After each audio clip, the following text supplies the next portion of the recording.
right, let's dive right in. Today we're exploring Sylvia Plath. Oh, a fascinating choice. She really is one of those writers, a poet who just, Timeless. yeah, timeless. Her words still pack a punch, and we're going to unpack all of it. We're talking the bell jar, her poems, how her life, all of it fed into her writing. It's confessional, it's raw. Intense. Yeah. Mental illness, death, being a woman in a time that was so different. Heavy stuff, but important. And she doesn't hold back. It's what makes her work so powerful, even decades later. For sure. So for someone who maybe hasn't encountered her work before, who was Sylvia Plath, give us the rundown. She was a powerhouse. An American poet, novelist, even wrote short stories, born in Boston back in 1932. And get this, published her first poem at 8 years old. 8. 8. Wow. A natural-born writer then, it seems like. Yeah. She kept going. Yeah. Right. Her first collection, The Colossus, that came out in 1960. Right. But even before that, she was getting published left and right. Magazines, literary journals. And she won the Glasscock Prize in '55. Pretty prestigious stuff. But to truly get Plath, you got to go back to her early life. Understand what shaped her writing. It's always the way, isn't it? And with her, that's impossible to ignore. I mean, her dad died when she was only 8, the same year she published that first poem. It's tragic. And it really did a number on her. You see the impact on her mental health, this recurring theme of loss throughout her work. You can just feel it, that rawness, that honesty about emotions most people wouldn't even know how to process at that age. It makes her success even more, well, I don't even know the word, but it wasn't easy for her, was it? No, not at all. Even with the awards, the scholarships, she struggled. Depression cast a long shadow over her life. Plath even went through electroshock therapy. Can you imagine? It's a completely different world now, how we understand mental health. Makes you wonder. How things could have been different. Yeah. But turning to her actual work, I think The Bell Jar, that's got to be our starting point. Yeah, absolutely. It's the book to read to get into Plath. Her only novel. Right. And she published it under a pseudonym, Victoria Lucas. It was just so personal. Like, she knew how much it revealed. And it's semi-autobiographical, Yeah. right? So we get a glimpse into her mind, her struggles, those societal pressures on women back then. Exactly. Plath, in the 50s and 60s, talk about a different world. You really get that sense of being trapped in the bell jar. Yeah. Esther Greenwood, the main character, she's trying to find her place, her identity. And the world's telling her who to be, what to do. That's something that still resonates. Even now, it's not just Plath's pain, it's the pain of a generation. And those pressures, they haven't really gone away, have they? Just morphed. Exactly. And speaking of powerful work, we can't forget Ariel, her poetry collection. Written during a very intense period, let me tell you. Lady Lazarus and Daddy. Right. Those are the big ones from that collection. And boy, are they ever intense. We'll definitely unpack those. But first, we got to talk about confessional poetry itself. The whole style Plath is known for. Confessional poetry. It's powerful stuff. What is it about this style that makes Plath's work so, intense? It's like she's giving you a direct line to her rawest emotions. No filter. It's personal, almost painfully so. Laying bare the stuff most people hide, the anxieties, the deep-seated fears, all of it. And Plath, she held absolutely nothing back, did she?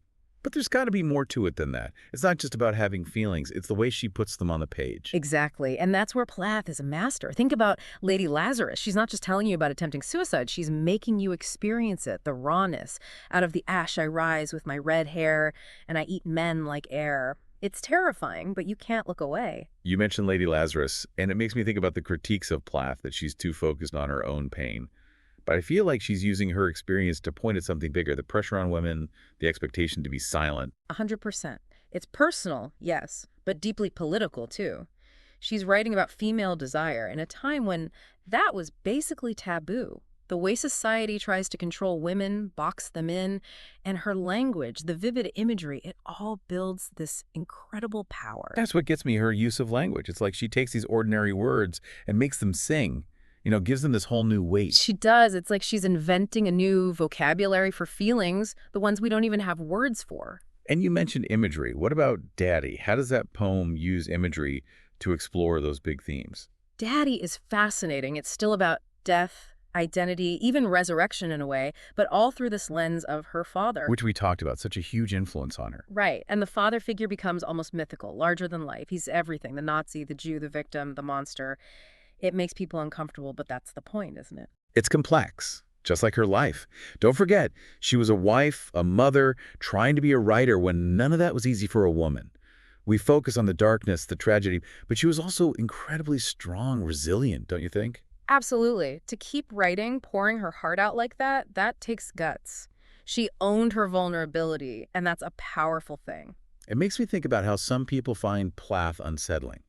It's true, some of it is hard to read, but I also feel like there's comfort in knowing someone else has been that low, felt those things, like she's giving you permission to feel it all. It's therapeutic almost. Plath's work says it's okay to not be okay, and that's something we don't hear enough, do we? Not nearly enough. That's why art matters, why literature like this is so important. It lets us tap into those parts of ourselves we keep hidden, Yeah. those anxieties, the fears, the desires we don't even admit to having, and suddenly you don't feel so alone. I remember reading The Bell Jar in college, and it was like she was speaking directly to me, that feeling of being lost, unsure of the future. Mm. It's universal. That's why the bell jar still resonates, even with people who aren't into poetry. Finding your voice, your place, that never gets old, especially when you feel like everyone's trying to fit you into a box. And Plath, she definitely didn't fit in any box. No, she did not, which is why I always tell people, if you're intimidated by Plath, start with the bell jar. It's the perfect gateway drug. Love that. And once you've had your fix there, where to next? Dive headfirst into Ariel. It's her most powerful poetry, hands down. You'll get your Lady Lazarus, your Daddy, tulips, the whole shebang. A wild ride, for sure. You know, thinking about Ariel and all her poetry, really, you can't ignore Ted Hughes, her husband, another poet, and their relationship, well, let's just say it was intense. Intense is putting it mildly. It's hard to say for sure how much it influenced their writing, but it's gotta be in there somewhere, right? It's the age-old question, isn't it? Did the poetry bring them together, or did the relationship fuel the art? And how did that dynamic, that push and pull, show up in the words they put on the page? That is the question, isn't it? It makes you think about how all our relationships, romantic or otherwise, shape us as people, as artists, as everything, really. Absolutely. It really makes you think how those relationships, the good, the bad, all of it, it comes out in the art somehow. Especially with Plath, it's like you can't separate the life from the work. It's all just so intertwined. Yeah, you're right. But even with all that, her work, it goes beyond her own life. Yeah. The themes, the emotions, they're universal. It's why we're still talking about her, why people are still discovering her. Those raw human experiences, we all go through them. Love, loss, trying to figure out who you are. She goes to those dark places, no question. But there's also, I don't know, a glimmer of something else. Hope, resilience, Yeah. like finding beauty in the wreckage. And that's what we need to remember. Even when it feels like all darkness, there's still something worth holding on to. Man, that's powerful. It reminds me of how she uses nature. Like sometimes it's dark, violent almost, like in Ariel, all those bees. But then you read Blackberrying and it's peaceful, joyful even. Oh, blackberrying is a good one. Totally different vibe. Right, finding those moments of quiet, of connection in nature. It's like she's drawing strength from it. Absolutely. It shows how much depth there is to her work. It's not all doom and gloom. There's nuance there, layers to unpack. So true. We get caught up in the tragedy, the drama of her life. But Plath, she was a brilliant writer. The language, the ideas, there's always something new to discover. That's what makes studying her so rewarding. You can spend a lifetime with Plath and still feel like you're just scratching the surface. I love that. So for our listeners, the Plath newbies out there who are ready to take the plunge, where should they go after this? Well, you've got the bell jar, you've got Ariel, those are the big ones, but don't stop there. Pick up the Colossus, that was her first collection, or Winter Trees, that one's haunting. And if you really want to go deep, her journals and letters are out there. Fascinating stuff. Wow, yeah, that's a treasure trove to dive into. It's like getting a glimpse into her mind, seeing how it all worked. Exactly. And what a mind it was. Absolutely.